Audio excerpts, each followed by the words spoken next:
Kaze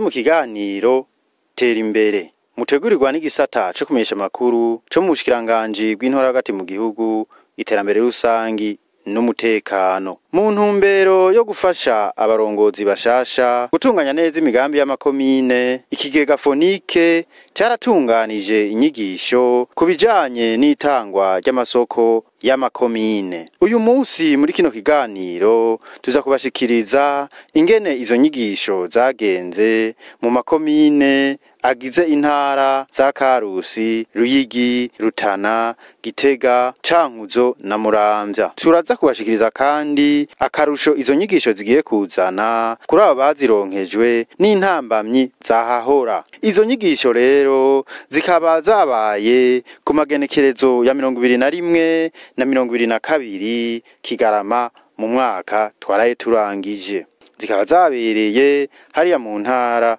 ya Ruyigi. Révérend Pasteur Dr Opessin 1 Nitunga Servilier arongoye ikigega Fonike atangura tubwira intumbero y'izo nyigisho. Hari mu ntumbero ubwa mbere na mbere yo gufasha abakadre bashasha baherutse gushirwa mu mabanga mu makomine. Ico cari ca mbere. Ica kabiri hariho audit canke igenzura twakoze mu kwezi kwa gatanu, aho twasanze hariho amaproje menshi cyane yakozwe mu myaka yaheze, cyane cyane mu 2018 na 2019, aho iyo migambi wasanga yaratunganijwe mugabo amasoko agatangwa hatarimwo gutomora cyane ibikenerwa gukorwa. Mbere rimwe na rimwe usanga yama document dossier d'appel d'offre ategurwa ntibashizemwo ibintu bikenewe gose bimeze neza kugira ngo amakontra abayeho abaye ari amakontra hagati ya komine n'uzokora ivyo bikorwa atarimwo ibibazo, kuko twaciye dusanga kenshi amaproje yo muri 2018 na 2019 yarahuye n'ibibazo cyane bivanye n'amakontra atari yasinywe nkuko bibiri atari yateguwe neza. Rero twarashoboye kwigisha les ingénieurs communaux, turigisha aba secrétaire permanent, turigisha na antenne provinciale n'abandi bakadre basanzwe bakora cyane muri ivyo marché public ku rwego rw'amakomine,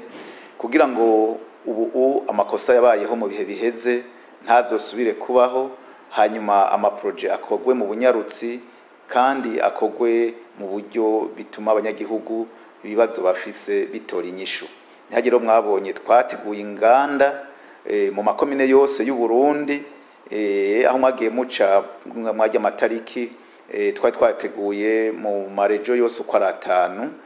aho hariho abari barakorera Ingozi, abandi bari bakoreye Igitega, abandi bakorera mu Cankuzo, abandi mu Ruyigi, abandi bakorera mu Rumonge. Urumva rero no ngaha Bujumbura meri barahakoreye. Nuvuga ngo no munsi amakomine yose uko ari 119, buri komine yagenda itanga abashika 6. Vyumvikana ko abantu baba hafi 714 barigishijwe zijya nyigisho kugira ngo amaproje migambi itegurwe ikorwa mu makomine ikorwe mu muco mwiza, ntihagire imigambi canke amahera y'igihugu yogendera ubusa usanga abanyagihugu ibibazo bafise ntibitorewe inyishu. Murakoze. Aratubwira kandi n'uruhara rw'ikigega Fonike mu gufasha gutunganya imigambi y'amakomine. Agira akatubwira n'ico biteze inyuma y'izo nyigisho. Twebwe nkuko bisanzwe bimeze, ikigega Fonike cashizweho kugira ngo gifashe amakomine ubwa mbere na mbere gutegura neza imigambi. Musanzwe muzi ko amaproje yose akogwa mu makomine ava muri ca gitabo kiba categuwe ku rwego rwa komine ku myaka 3 canke 5, ico bita les plans communaux de développement communautaire, agaca kogwa hisunzwe na zijya plan d'action annuelle d'investissement ziba zateguwe amapayi. rero iyo mu makomine bateguye imigambi twebwe ico tuca turabafasha ubwa mbere na mbere hoho gutegura uwo mugambi bakerekana ibizokorerwamwo n'ibizokenerwa n'amahera azokenerwa. Turabaha rero ubuhinga, turabaha impanuro, ibyo twita appui et conseil, guhera mu nteguro z'umugambi gushika no mu gutegura bya bitabo byo gushira kugira ngo basabe abaza gukora nuvuga ba appel d'offre, gushika mbere n'igihe isoko yamaze gutsindirwa tubandanya tubafasha mu kubakurikirana kugira ngo iyo migambi tubone ko ikirakogwa hisunzwe intumbero y'igihugu, nuvuga ngo ya plan national de développement hamwe n'ama stratégie sectorielle. Rero tuba tubari hafi kugira ngo ibyo bakora byose bije mu ntumbero y'igihugu kandi bije no mu ntumbero yo gufasha umunyagihugu nk'uko leta nkozi iba yarabisezeraniye abene gihugu. Murumva ko tubafasha guhera mu nteguro gushirwa mu ngiro eka mbere no mwisozera kugira ngo byose bikogwe mu muco. Turiteze ko hazoba amahinduka dasanzwe kuko nkuko namwe mwabikurikiranye abariko barakurikirana izo nyigisho barashimye cyane gose ko zije hageze. Ubwa mbere na mbere ko bari bashasha, ubwa kabiri ko twaziteguye dufatiye ku ngorane zabayeho mu maproje yakahise,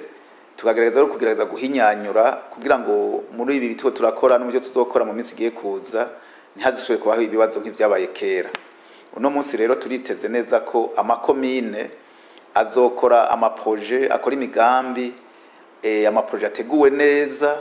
amakontra ateguwe neza ku buryo y'abakomine yaba uzoba yatsindiye isoko ryo gukora uwo mugambi azobikora mu muco. Mu nyigisho zishasha twashizemwo harimo nk'ico twise journal du chantier, hari ibyo twise réunion régulière teza gukogwa harimwo komine n'uwatsindiye isoko kugira ngo umugambi uri kurarangurwa batangire kubona ibibazo hakiri kare, babitorera umuti bavyumvikanye ko hakiri kare.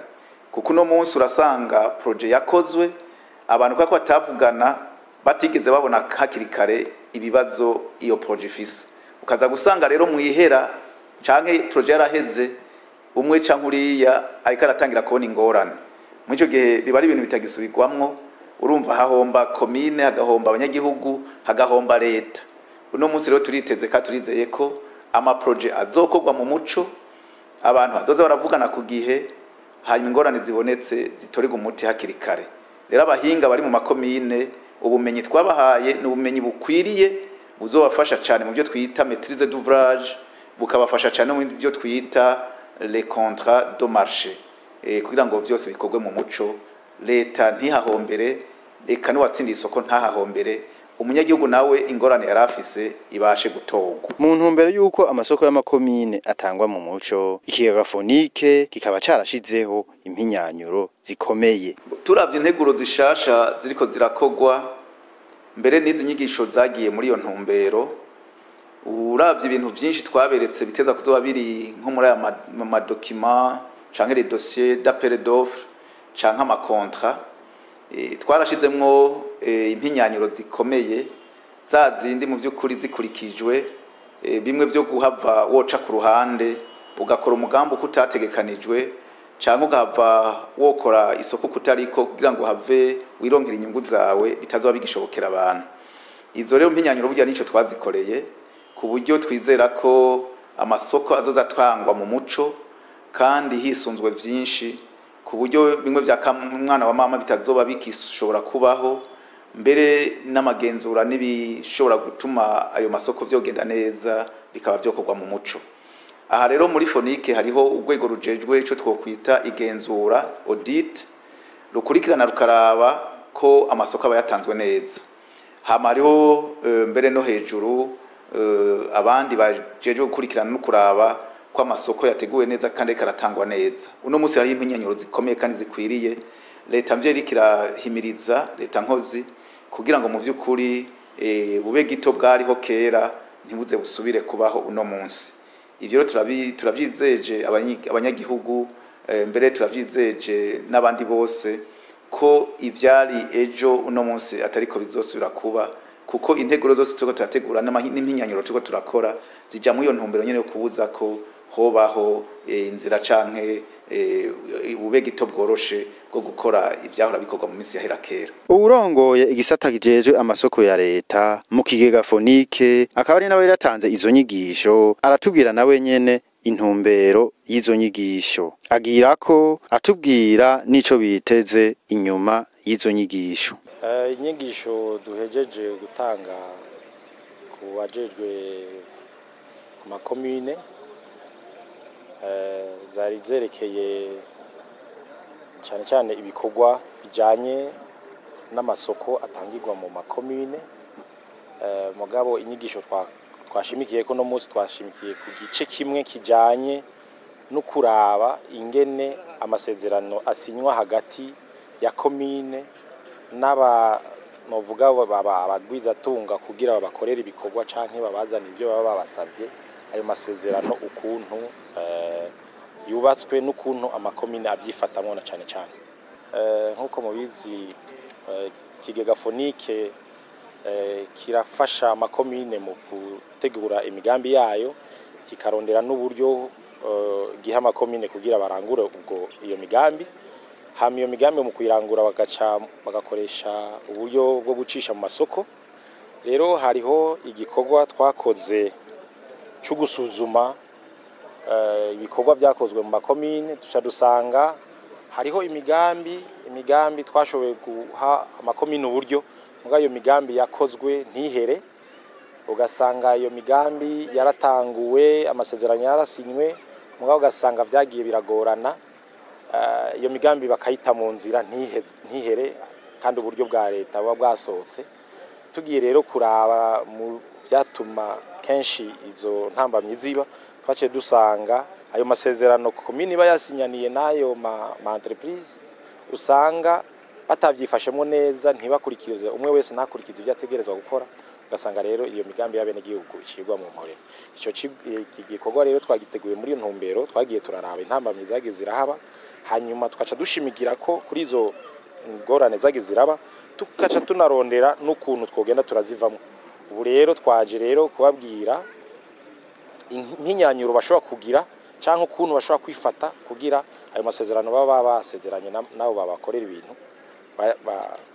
kuva mu ntango bakurikirane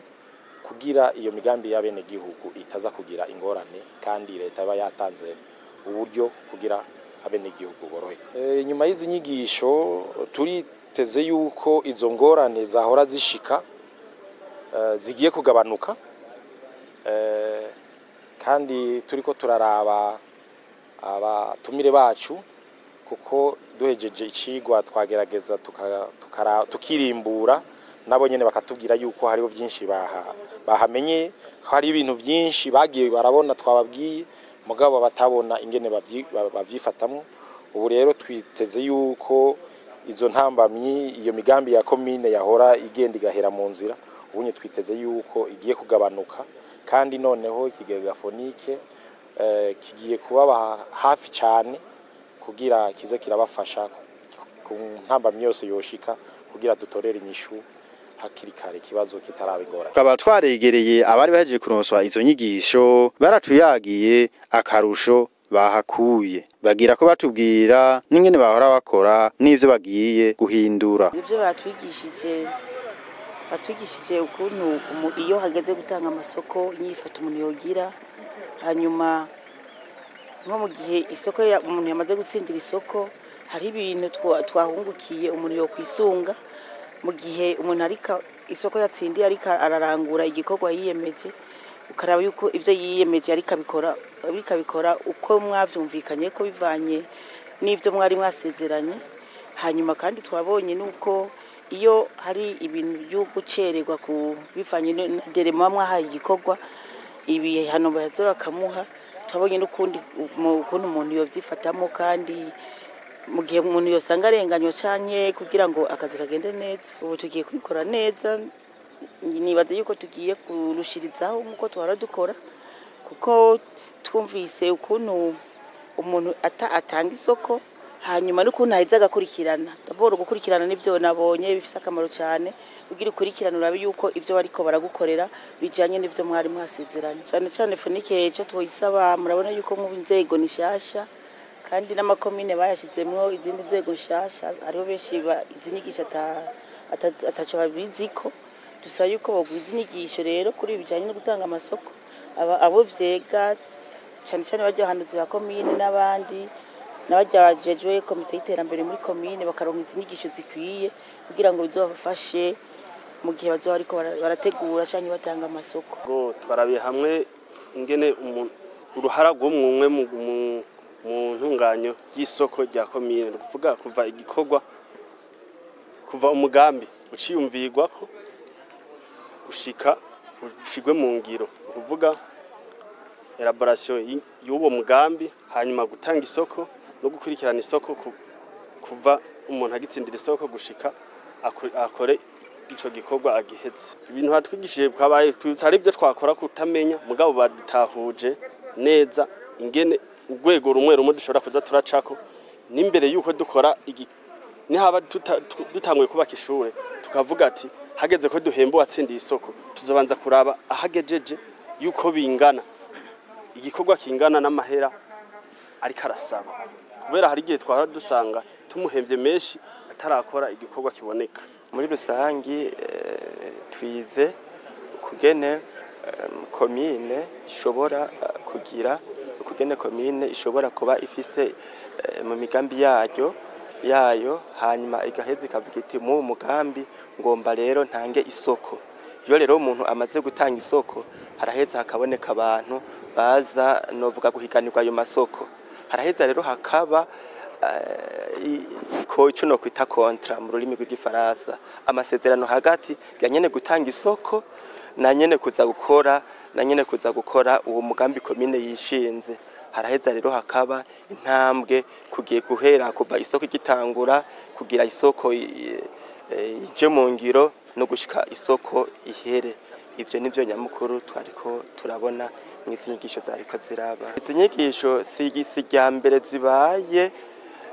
zari zimaze no kuba, no kuvuga nyene byohora bigenda gutyo, nuko gusa inkurikizi nziza iheze ikaba iyo inyigisho zibaye ziraheza zikakunganira kukundi kuntu wari usanzwe witunganije, biraheza rero bikatugirira akamaro mu gihe tuba twari dusanzwe dufite ukundi kundi tubikora, tukaheza tukaza turakebanurirako tukanabona yuko bidufitiye n'akamaro kaniniya kubijanye n'indinganizo zo mikomine tuba dusanzwe turimwo. Akarusho vyatuzaniye nuko ubumenyi bugenda burongerekana, ushobora gusanga uko twaratubigira twara twihenda gatoyi, izi nyigisho rero ziraheza zikadukaburira ubumenyi ugashobora gusanga igikorwa uko wahora ugitunganya kigiye kumera neza gusumba cyane gose. Ego muri make twari mu vyigwa bijanye na maîtrise d'ouvrage communal inyubakwa z'amakomine, niyo nama twari turimwo bariko baradushira ku gihe kuko hari haciye igihe izo nyigisho zidatangwa, ugaca usanga rero rimwe na rimwe amasoko ya komine canke inyubakwa za komine ugasanga ntiziriko ziraherezwa neza kumvo zuko kutamenya amategeko ajanye n'ibihe tugezemo. Uruha tugiye kugira ngo ibikorwa vya komine by'iterambere bimere neza, tugiye kuzikurikirana cyane kurusha uko byari biri, narijya turose inyigisho zihagije zijanye n'inyubakwa za komine. Tugiye kuzikurikirana rero bihagije cyane ku buryo udukosa twahora dukorwa ubu tugiye gukosorwa, narijya amakosa yahora yakorwa mu kutamenya. Tutaraza muri izi nyigisho twahura n'intambamye z'uko wasanga mu kuriha ukunda kuri usanga babikora bitagenze neza, gaca usanga mu entrepreneur araje azanye facture usanga mustanteri arayisinyirarishwe, ugaca usanga bamuhaye amafaranga arengeye ibikorwa tari bwashikire. Muri ico gihe ugaca usanga bibaye ngombwa ibikorwa arabitaye, amaze kubita kugira rero ibikorwa bizosubire kubandanya amafaranga yaraheze, ugaca usanga biteye ingorane muri komine. Ntambamye zozo nubu nabo nyene bagiye babibona, hariho ibintu byinshi tutariga tudafitiye ko ubumenyi nofata nk'amategeko agenga amasoko canke nuvuga mu gutanga isoko, ugaca usanga abantu uwo muguriho uriko wiga uwo baha isoko nta nyigisho zikwiye mu byo gutanga amasoko barose. Eka bakaba baranadusiguriye n'ingene ayo masoko atangwa. Muti mbega none ni izihe ngaruka zishobora gushika mu gihe amasoko atanzwe nabi? Batwigishije yuko dufatire nko mu karorero k'isoko dufate dukeneye kubaka twiyumviriye ati tugomba kubaka ishure ku mutumba kanaka bwa mbere turabyumvira hama tukavuga ati uwo mugambi rero ukwiye amahera ya naya naya ayo mahera tumaze kuyumvira twiyumvira ati uwo iryo shure rizoba rimeze gute rizoba rigizwe n'iki canke n'ibiki ivyo tubihejeje naho ca tuja muri procedure kwikira yo gutanga kwiyumvira ingene tuzotanga isoko dutanze isoko turapibriya ku bantu bose bashoboye gushira mu ngiro kubaka dufate iryo shure muri ico gihe hacabaho amakomisiyo atandukanye hari komisiyo ijejwe kuraba amanvelope arimwo ibigize iryo shure n'ibiciro kugira ngo barabe yuko ivyo twasabye babizanye ca dushiraho kandi iyindi komisiyo novuga ijejwe kuraba ubusumbasumbane bw'ivyo basize muri ayo manvelope yabo dufate nk'ishure twavuze ati rizokubaka kuri 100 miliyo usanga bamwe mwese yagiye araha igiciro bivanye n'inyunga bishaka ko n'ingene kandi ashaka ko iryo shure ryo bariboneka neza ubwa nyuma haca haza komisiyo rero twejeje gutanga iyo analize heze niyo itanga ati naka ni wabere atsindiye isoko uro batwigije kugira ati naka atsindiye isoko uruhara rw'intwaro ni ugwahe kugira ngo iryo shure ryubakwe hacabaho rero ico bitwa suivi ariyo twebwe nka jewe mba ndimwo nkwera boye umugambi kandi mba nkeneye ko iryo shure riba inyishu ku cifuzo c'umugambi kwa dufise itunganywa ry'amasoko no kuvuga buri komine yose irafise umugambi iheza komine iba yarateguye imigambi ibifise igitabo c'imigambi no kuvuga mu ico gitabo c'imigambi rero iyo habonetse abantu baza gukora umugambi baraheza bakabereka ico gitabo kirimo mu iyo migambi komine yateguye izorangurwa mu iryo komine uwo no kwita umupartenere rero araheza agacagura umugambi aje gukorera mu iyo komine baraheza bagaca batunganya isoko no kuvuga komine irategekanya ibitabo no kwita amadosiye d'appel d'offre hanyuma hakaboneka n'abantu baje gusumisiona abasumisionere rero no kuvuga bamaze gucika bakazahugura ivyo bitabo no kuvuga baraheza bakaronka lettre de marché bamaze kuronka iryo kete giyo soko no kuvuga isoko ibitanguye isoko rero bitanguye hagati ya komine n'uwo mu entrepreneur mu gihe isoko ya komine takurikanywe neza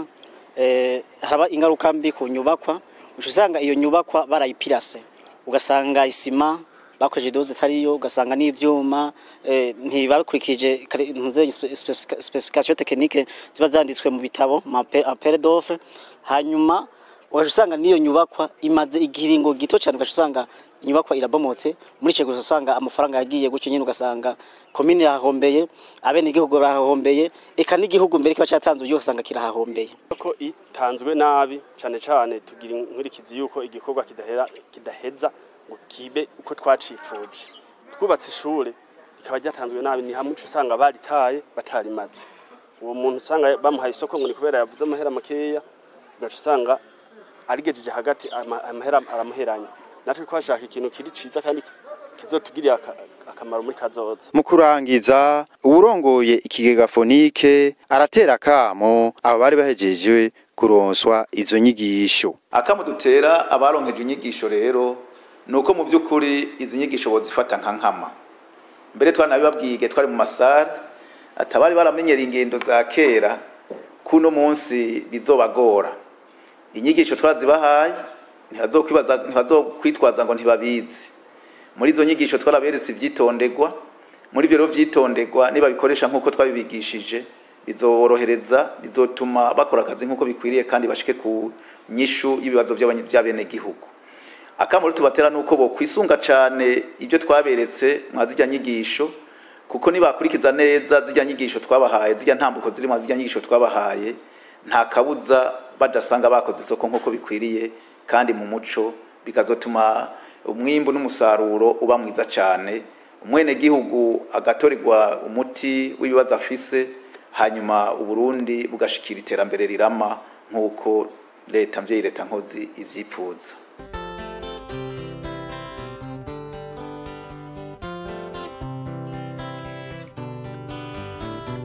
Ega yemwe murazi uburundi ikibare cacu ima mw'ibahari nini umutima wagutse n'abantu b'abagabo imisozi yabwo akayaga n'ikiyaga imibande yose intungamahagara wabubonye rimwe agenda atamacumu